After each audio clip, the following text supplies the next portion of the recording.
안녕하세요. 뉴스와 사람들입니다. 지난 10일 국회 국방위에서 조국 대표는 다음과 같이 질의했었지요. 제가 지금 묻는 단어입니다. 대통령 또는 국방부 장관이 총, 발포, 장갑차, 공포탄, 진압, 발포 이런 등의 단어를 사용한 적이 있습니까? 없습니까? 제가 그 당시 상황은 굉장히 긴박해서 사실 기억이 전혀 다 나지 않습니다. 기억이 나지 않습니까? 네. 28일 검찰은 윤석열이 계엄 당시 국회 주변에서 현장 주의 중인 이진우 수방사 사령관에게 전화를 해 총을 쏴서라도 문을 부수고 들어가서 끌어내라 라고 지시했다고 밝혔습니다. 이에 대해 봉지욱 기자는 윤석열아 네가 오늘 전두환과 박정희 이겼다. 발포 명령 명백 증거는 역사상 네가 처음이야 라고 일갈했습니다. 양문석 의원도 다음과 같이 밝혔지요. 발포 명령 내란 폭동 논란 완전히 판가리.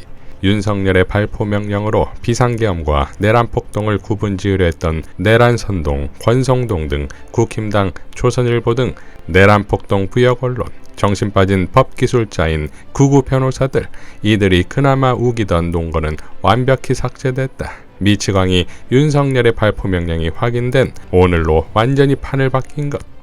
내란 폭동의 법리 논쟁은 끝났고 헌재는 얼마나 빨리 윤석열의 파면을 선고하느냐만 남았다. 그리고 수사기관은 누가 먼저 윤석열을 체포하느냐만 남았다.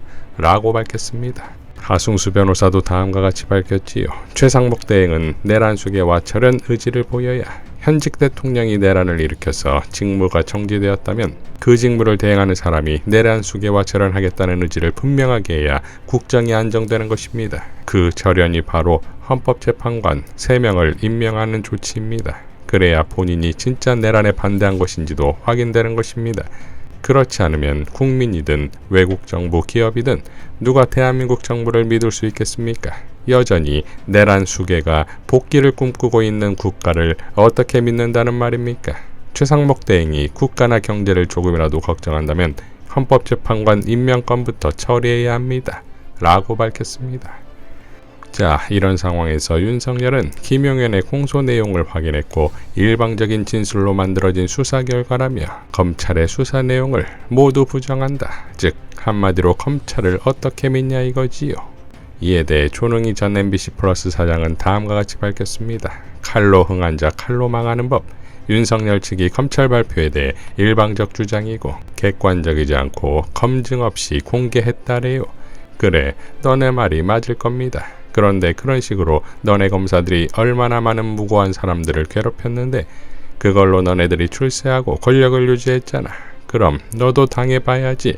근데 무죄라도 기소하라는 명령도 수행한 검사들이 유죄가 확실한 너네들을 괴롭히지 않고 그냥 얌전히 기소만 할 것 같아? 천만에 니들이 한 짓 보고 배웠는데 그래야 출세하는 거 아는데 너를 그냥 둘 것 같나? 이게 다 자업자득 라고 일갈했습니다. 자, 이런 희대의 미치광이를 당장 체포해야 하는 것인데 공수처의 3차 소환이 있던 29일 윤석열은 또 거부했습니다. 송혜원 언론인은 다음과 같이 밝혔지요. 법은 누구에게나 공평하게 적용되어야 한다. 대통령이어도 마찬가지다. 윤석열은 법에 의하여 직무가 정지된 내란 피의자이고 그가 인정하든 않든 내란의 범죄를 저질렀다는 것은 거의 모든 국민이 TV를 통해 실시간으로 목격하였다. 즉 국민이 증인이다. 내란 피의자 윤석열이 3차 소환마저 불응한다면 국가는 군대를 동원해서라도 총을 쏴서라도 도끼로 문을 부수고라도 내란 피의자 윤석열을 관저에서 끌어내어 공수처로 연행해야 한다. 경호처가 반항한다면 반역의 죄를 피할 수 없을 것이고 국가가 나서지 않는다면 시민들이 나설 것이다. 최상목 권한대행은 국민으로부터 위임받은 대통령의 직무를 수행하는 것이지 내란 피의자 윤석열로부터 권한을 위임받은 게 아니다. 최상목 권한대행은 다수 국민의 뜻을 받들어야 한다. 그게 대한민국의 법이다. 라고 일갈했습니다. 지난 28일 김용민 의원과 박주민 의원은 탄핵 버스킹에서 다음과 같이 발언했습니다. 자, 한덕수 총리가 어제 저희가 탄핵을 시켰지만 내란의 공범인 사실들이 점점 드러나고 있죠? 그러면 한덕수 총리에 대해서 뭘 해야 되겠습니까? 즉각 체포! 그렇죠?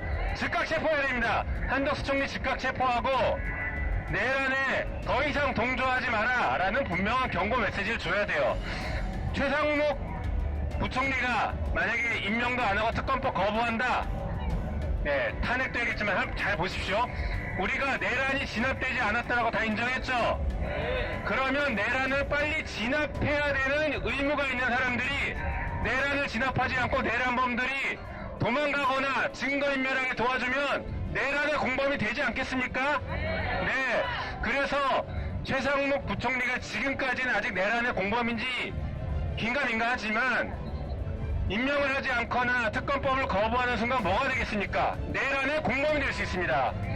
내란의 중요 임무를 수행하는 사람이 되거나 아니면 최소한 부하 수행을 하는 사람으로 규정될 수 있기 때문에 내란의 공범이 되지 말아라는 경고를 좀 분명히 할 필요가 있습니다. 그래서 그러기 위해서라도 한덕수 총리에 대한 즉각 체포가 빨리 필요하다라고 생각하고 저희가 할 수 있는 다양한 일들을 하겠습니다. 그리고 민주당은 이 모든 사안의 플랜 B를 다 가지고 있습니다. 공수처가 이제 소환을 한 거죠. 20가족으로 3차 소환을 한 건데 제 생각에는 3차 소환에도 불응할 가능성은 있어 보여요. 그러면 이제 공수처는 뭘 할 것이냐. 사실 지금까지는 공수처가 수사 인력이 모자라기도 하고 또는 본인들이 여러 가지 부담이 있어서 적극적으로 못 나갔던 게 사실인데 아까도 말씀드렸던 것처럼 검찰이 김영현 공수하면서 기소하면서 그 공소장에다가 윤석열이 총쏘라 그랬다. 도끼로 문 부시라 그랬다. 4인 1조로 정치인들을 얻고 나오라 그랬다. 우리 이재명 대표나 우원식 의장 호승줄로 묶어서 데리고 오라 그랬다. 이게 다 적시됐잖아요. 그래서 더 이상 공수처가 주저할 필요가 없게 돼버렸어요. 그리고 이 검찰보다 밑으로 내려가는 행위를 하는 순간 공수처는 온 국민의 비난을 받겠죠. 그래서 제 생각에는 3차 소환에도 응하지 않으면 바로 아마 체포영장을 발부받으려고 시도할 거다라고 생각이 들고 그렇게 될 것 같습니다. 그래서 체포영장이 발부되면 아마 윤석열은 체포영장에 의해서 잡혀가기보다는 본인이 자진 출두하겠다라고 해서 그런 식으로 가지 않을까. 그게 현재까지 제 예상입니다. 예. 그러니 총을 쏴서라도 끌어내야 할 것은 국회가 아니라 윤석열 내란 수계가 아니겠습니까? 제주항공 추락사고로 전 국민이 또 한 번의 쇼크를 먹었지요. 그야말로 잔인하고도 숨막히는 2024년의 12월이 아니겠습니까? 최상목은 1월 4일까지 국가 애도 기간을 정했으니 국민들은 희생자의 명복을 빌고 유가족을 애도하겠지요. 그러니 최상목이 해야 할 일, 즉 헌법재판관을 즉각 임명해야 할 것입니다. 다스베이다에 출연한 유시민 작가의 예언으로 마무리하겠습니다. 결국은 경호처를 제압을 하고 체포해 오려면 경찰 병력이 가야 돼요. 그치. 특검이 발족해서 테러를 가든가 아니면 특검 발족이 확실해졌을 때 공수처에서 이제 경찰하고 같이 가서 잡아오든가 조만간에 윤석열 씨는 철컹철컹 잡혀가게 돼 있어요. 헌재 재판관 임명되고 그 다음에 우여곡절은 있겠지만 특검 출발하고 그 전이든 그 후든 윤석열 씨는 잡혀가고 그렇게 됩니다. 그렇게 안 될 수가 없어요. 이상 뉴스와 사람들이었습니다. 시청해 주셔서 감사드립니다.